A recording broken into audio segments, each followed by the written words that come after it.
Olá, meu nome é João Eduardo Ferreira, eu sou professor na área de banco de dados aqui do departamento e hoje eu vou falar para vocês sobre os conteúdos, as disciplinas que a gente tem para tratar uma área muito importante de computação, que é banco de dados. Para introduzir essa conjunto de disciplinas, eu vou mostrar para vocês aqui nesse slide uma motivação que é nesse slide aqui nós temos dois quadros mostrando o dilúvio de dados. Essa é uma analogia, quer dizer, esse dilúvio de dados não é de água, mas de dados. Porque hoje, em 2011, nós temos uma estimativa de que 20 milhões de terabytes são gerados anualmente. Isso significa 20 exabytes, né, por ano. Esse volume de dados sendo gerado, ele precisa ser armazenado, ele precisa ser analisado. O que a gente vai fazer agora? Essa imagem aqui também ilustra bastante, né, essa situação. O what to do, o que nós vamos fazer nessa situação? Não vamos ficar chateados, não vamos desistir de fazer computação? Não. Nós vamos fazer as disciplinas de banco de dados da grade curricular do BCC e MIUSP. Para isso, vamos entender os principais objetivos da área de BD. Aqui nessa parte da lousa, nós temos dois principais objetivos na área de banco de dados. O primeiro deles é armazenar grande volume de dados com confiabilidade. O segundo, recuperar dados com eficiência. Esses dois objetivos, que descrevem aqui confiabilidade e eficiência, a gente só consegue atingir se a gente souber fazer um bom projeto de banco de dados. Mas como é que a gente faz um bom projeto de banco de dados? Nós vamos separar essa ideia de fazer projeto em dois aspectos. O primeiro aspecto é o aspecto conceitual, depois o aspecto físico. Então, nós fazemos um projeto conceitual que, resumidamente, significa descrever o seu mundo real usando categorias abstratas. Depois, nós representamos esse mundo conceitual gerado, projetado, no mundo físico. Daí o nome projeto físico. E para implementar esse projeto físico, nós usamos três importantes conteúdos. Primeiro, nós temos que dominar uma linguagem declarativa. Essa linguagem declarativa, a principal característica dela é que, diferente do MAC 122 ou de MAC 110 que vocês viram, os paradigmas da linguagem, a linguagem declarativa ela se preocupa em descrever o que, não como executar uma tarefa ou descrever um código. A indexação é importante para a recuperação dos registros. Nós vamos ver mais em detalhes de como a gente pode fazer isso daí. E as transações são as unidades atômicas para que a gente consiga fazer com que o banco de dados tenha uma certa visibilidade global, mesmo que você tenha a sensação que está usando o banco de dados só para você. Não é? Mas, na verdade, o banco de dados está sendo utilizado por milhões de pessoas. Então, para ter um pouquinho mais de clareza, claro, entre esse mundo conceitual e esse mundo físico, tem algum mundo intermediário aqui. O mais importante é que nós conseguimos projetar um banco de dados, um bom banco de dados, primeiro criando o mundo conceitual. Depois, mapeando esse mundo conceitual para um mundo físico. Okay? Para ilustrar isso, vamos ver um exemplo bem simples, mas um exemplo que ilustra, para não ficar uma coisa tão assim, um pouco distante, vamos usar um exemplo concreto. Suponha que vocês agora estão num mini-mundo. Esse mini-mundo aqui é um recorte do mundo real. E nesse mini-mundo aqui, nós vamos olhar para esse mini-mundo que tem um monte de alunos, José, Antônio, João, Sérgio, Paulo, Pedro. Nós vamos olhar para esse mini-mundo aqui e tentar representar esse mini-mundo. Veja que aqui nós temos um dilúvio de dados, tem um monte de dados, um monte de nome de alunos, um monte de nome de disciplinas. Como é que nós vamos olhar para esse mini-mundo e representá-los do ponto de vista conceitual? Porque é isso que nós estamos... Quando eu falei no projeto de BD, a coisa mais importante primeiro é conceber um mundo conceitual. Para fazer isso, então, vamos lançar a mão das abstrações. Uma das primeiras abstrações mais importantes é a gente chama de abstração de classificação, onde eu olho para o mini-mundo e classifico esse mini-mundo. Nesse caso aqui, eu tenho uma coisa muito importante, que são os alunos que estão envolvidos nesse mini-mundo. Veja que aqui eu estou tentando fazer um recorte, de modo a tirar nesse recorte apenas nome dos alunos que fazem parte desse mini-mundo. Então esses alunos que estão aqui, claro, Eu tenho umas outras datas que estão espalhadas aqui, né? Essas datas também, eu sei que essas datas pertencem aos alunos, que são anos de ingresso dos alunos. Então, na hora que eu olho para esse mini-mundo e começo a separar esse mini-mundo em vários subconjuntos, eu estou fazendo uma abstração de classificação. E a primeira delas, aqui eu posso apresentar depois aqui nesse quadro em amarelo, estou abstraindo a estrutura de dados aluno, que tem nome, ano de ingresso e também número USP, que não está explícito aqui, mas o número USP também está escondidinho nesses 3 pontos. Eu consigo representar esse mini-mundo aluno dessa forma. Por outro lado, eu também tenho coisas que estão aqui em laranja, que são código das disciplinas, ou a descrição das disciplinas, né, do meu mini-mundo. Então, aqui, as disciplinas que estão em laranja, aqui, os alunos que estão em lilás. Essas 2 classes são as classes importantes e a primeira aproximação que eu faço do mundo real. Portanto, eu olho para esse mundo real, represento esse mundo real em classes de dados. Só que vocês já perceberam aqui que esses mundos, esses 3 pontinhos aqui, esse mundo não é tão estático, porque essas classes de dados se relacionam. Um aluno cursa uma disciplina. Um aluno faz matrícula nas disciplinas. E assim por diante. Então, existem vínculos entre essas classes que precisam ser representadas. No mundo de banco de dados, existem várias representações para isso. Mas uma delas é usar esse desenho aqui e dizer, bom, um aluno pode realizar M disciplinas, né? Porque ele está numa grade curricular e pode realizar 4, 5, 6 disciplinas. Uma disciplina pode ser realizada por N alunos, porque esse aluno aqui, né, essa disciplina é uma classe, né? Então eu estou dentro de uma sala de aula, eu tenho vários alunos fazendo essa disciplina.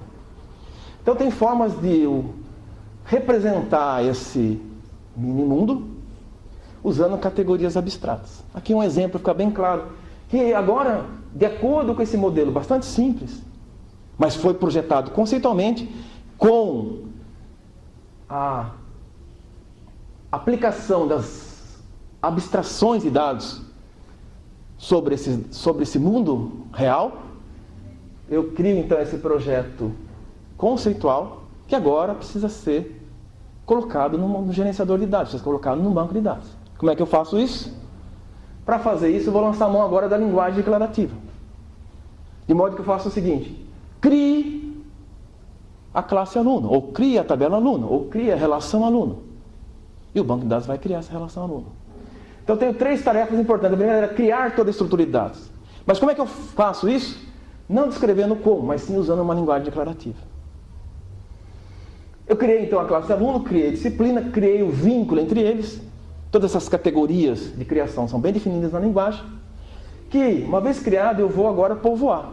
Porque agora eu preciso colocar os dados do mini-mundo nesse mundo abstrato aqui. Nesse mundo artificial.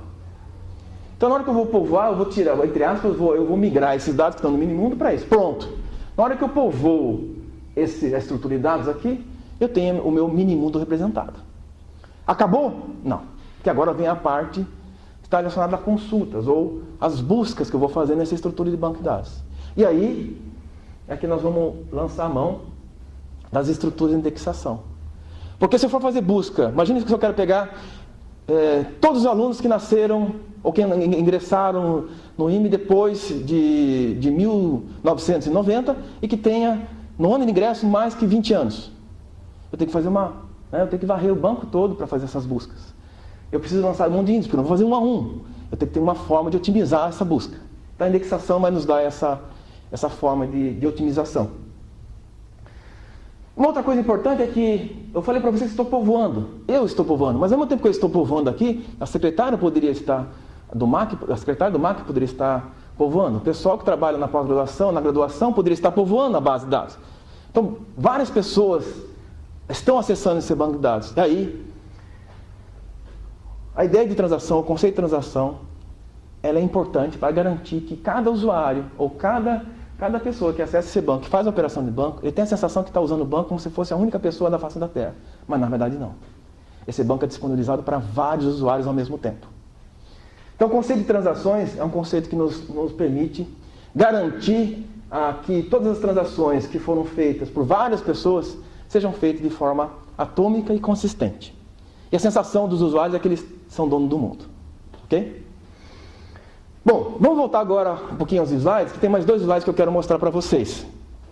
O segundo, esse segundo slide, que é o projeto conceitual, aqui é um redesenho daquele exemplo, para ficar mais claro. Eu tenho esse mini mundo e aqui está mais bonitinho a separação. Veja que eu falei que a primeira tarefa de um projetista de BD é olhar para esse mini mundo e enxergar grupos disjuntos, ou classes disjuntas. Então, eu busco um particionamento do mini mundo de acordo com algum critério de similaridade. Veja que lá no exemplo dos alunos e das disciplinas, eu agrupei em duas classes, porque eu tinha a forma de separar, eu tinha um critério de similaridade para juntar e, portanto, separar essas classes. E aqui, veja que aqui eu repito isso, eu coloco triângulos, bolinhas, quadrados, retângulos, letras, flechas, eu separo o meu mundo em classes de dados. Isso é importante porque o conjunto de objetos gerados pelo particionamento são descritos pelo mesmo conjunto de propriedades. Isso é uma coisa importante e é o primeiro passo do projeto de banco de dados. Uma vez feito isso, então, que é uma abordagem conceitual, não esqueça disso, e no curso nós vamos ver que existem 10 mandamentos para a gente aprender projetos de banco de dados. E o primeiro mandamento é: adorarás as abstrações de dados sobre todas as coisas. Porque é a forma mais eficiente de capturar a essência do seu dado e representar de forma correta. Uma vez capturada a essência, depois nós vamos passar para a parte de mapeamento e gerar o projeto físico. O projeto físico gerado, nós vamos implementar usando, aí sim, um sistema transacional ou um sistema gerenciador de dados, que aqui não tem, aqui não estou falando em projeto, aqui estou falando de sistema gerenciador de banco de dados. Tem vários elementos importantes. Eu vou só ressaltar alguns. Toda manipulação no banco é feita por transações, como eu havia dito para vocês. Que alguém quiser fazer alguma coisa, tem que usar transação. Essa transação é passada por vários elementos de arquitetura aqui, o gerenciador de transações, o calunador, que vai garantir uma certa otimização da submissão dessa transação. E depois aqui embaixo nós temos 2 aspectos importantes. Veja que no lado direito, no meu lado direito, do lado esquerdo de vocês, nós temos a memória secundária e a memória primária. A diferença entre essas 2, a diferença de acesso, em termos de tempo de acesso entre essas 2 estruturas, chega a ser da ordem 10 a 6. Por quê? Na memória primária nós temos 10 a menos 3 segundos, 10 a menos 9 segundos, nós temos nanosegundos. E na memória secundária nós temos 10 a menos 3 segundos, nós temos milissegundos. A diferença de nanosegundos para milissegundos é 10 a 6.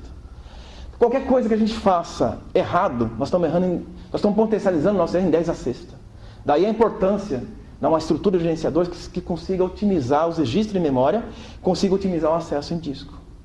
E veja que do lado esquerdo de vocês nós temos 3 banquinhos de dados lá. Que é o BD, que são os dados propriamente dito. Nós temos os índices, que são nossos auxiliadores para otimizar as buscas. E nós temos o log, que é um registro de todas as operações que foram feitas no banco a título de segurança. Caso o banco caso o banco se interrompa por algum motivo, então todas as operações estão espelhadas nesse banco de dados log. Isso é muito utilizado na hora de recuperar o gerenciador que por algum motivo de queda de energia, um crash, algum tipo de quebra, ele foi interrompido.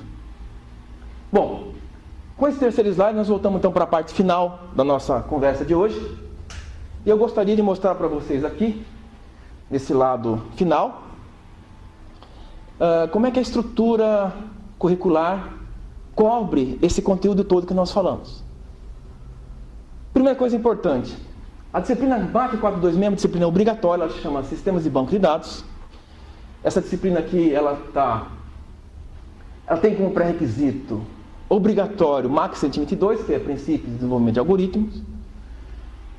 E não é obrigatório, mas é desejável que os alunos também façam o MAC 323, que é a Estrutura de Dados, porque em estrutura de dados vocês veem várias formas de estrutura de dados, e várias formas de navegar nessa estrutura de dados, principalmente árvores B, árvores binárias, árvores B, vários tipos de árvores, que nós vamos utilizar no conteúdo de indexação. Então é desejável que o aluno tenha conhecimento dessa disciplina para fazer MAC 426. Em MAC 426, o que a gente aprende? Nós aprendemos a fazer um projeto conceitual, projeto físico, nós aprendemos a linguagem declarativa, indexar e transações. Né? Esse conteúdo todo está em 426. Bom, uma vez dominado esse conteúdo, nós temos mais duas opções na graduação. A primeira delas é MAC 439, Laboratório de Banco de Dados. O que a gente vai ver em Laboratório de Banco de Dados? Vamos ver várias coisas ligadas à implementação do banco de dados. Como eu falei para vocês, qualquer coisa que aconteça, qualquer erro que aconteça entre a memória primária e secundária, nós estamos errando em 10 a sexta. Então, aqui nós vamos aprender como é que é a arquitetura interna do gerenciador, como é que são as estruturas de dados que estão implementadas em gerenciadores de dados, de modo que a gente compreenda os parâmetros e saiba utilizá-los de modo a fazer com que o nosso banco de dados funcione da melhor maneira possível. E aqui cabe uma observação, que é bastante interessante. Um dado, no fundo, ele tem uma dupla personalidade. Um dado, ele tem o lado operacional e o lado analítico. Porque veja, quando a gente cria uma estrutura, insere um dado, nós estamos inserindo um dado ponto a ponto. Claro, nós podemos inserir 2, 3 dados, 10 dados ao mesmo tempo.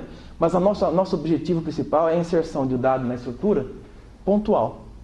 Quando a gente quer fazer uma consulta ou análise, nós queremos varrer o banco de dados todo, nós queremos passar por todos os registros ao mesmo tempo. Né? Então isso caracteriza um paradoxo do dado. Ora eu faço uma busca operacional pontual, ora eu faço uma busca analítica fazendo consulta, de modo que eu tenho que passar por todos os registros do banco. Essas duas formas, elas são, entre aspas, né, dentro do dado a gente chama essa dupla personalidade, nós temos que aprender a usar bem os gerenciadores de modo a fazer esses ajustes, porque cada aplicação, cada sistema de informação tem a sua peculiaridade.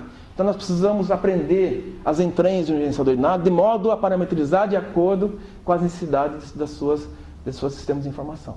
Então em MAC 439, nós abordamos vários aspectos ligados à implementação dos gerenciadores de dados.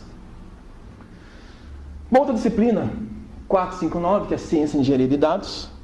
Nessa disciplina, a gente dá continuidade à parte básica de 426, principalmente nos aspectos de indexação de dados, né? Classificação, que a gente chama uma classificação, mas uma classificação baseada na análise dos dados. Então a gente busca o que o pessoal chama hoje, nós queremos entender como é que os dados estão organizados. Então tem vários métodos de clustering ou de classificação, mas veja que aqui é diferente da classificação da abstração que eu falei para vocês. Aqui nós queremos fazer com que a gente consiga identificar classes de dados baseadas em algoritmos de clustering. Então nessa disciplina a gente aprende a novas formas de indexação e formas de classificação automatizada de dados. Então com essas 3 disciplinas a gente fecha a grade curricular do BCC, da graduação. Para quem quiser continuar, nós temos mais 3 disciplinas na pós-graduação, e essas 3 disciplinas seguem a mesma ideia dessas 3 disciplinas que estão aqui na grade curricular da graduação. A primeira delas é MAC 5861, Modelagem de Banco de Dados, no qual nós vamos aprofundar a ideia de projetos conceituais de BD e projetos físicos. E o principal desafio aqui é saber projetar bancos de dados que vão evoluir no tempo, ou bancos de dados que vão ter que ser integrados. Essas duas características nós não vemos na graduação, nós vemos na pós-graduação. A 5862, que é MAC 5862, indexação de dados, nós vamos ver nessa disciplina novas formas de indexação de dados, porque na graduação nós vemos a indexação de dados monovalorada, que a gente chama, né? Ou de um atributo só. Só que o atributo monovalorado não é suficiente para tratar todas as formas de indexação. Nós temos que aprender as formas de indexação vinculado à multidimensão ou formas de indexação espaciais. Então essas técnicas de indexação, novas técnicas, nós vemos nessa disciplina MAC 5862. E finalmente, em MAC 5864, processamento de transações, nós vemos novas formas de transações, não aquelas só relacionadas que nós vamos ver no 426, que a principal característica é a atomicidade, ou seja, as transações são feitas de forma atômica. Nessa disciplina de processamento de transações, nós flexibilizamos, as transações não são atômicas, as transações são muito longas. e elas precisam ser feitas de forma cooperativa. Então, os novos modelos de transações, né, nós vemos aqui nessa disciplina chamada MAC 5864. Bom, com isso nós passamos rapidamente sobre os principais elementos, né, de banco de dados, os principais conteúdos que são vistos nas disciplinas de banco de dados, e espero vê-los em breve nessas disciplinas. Até mais.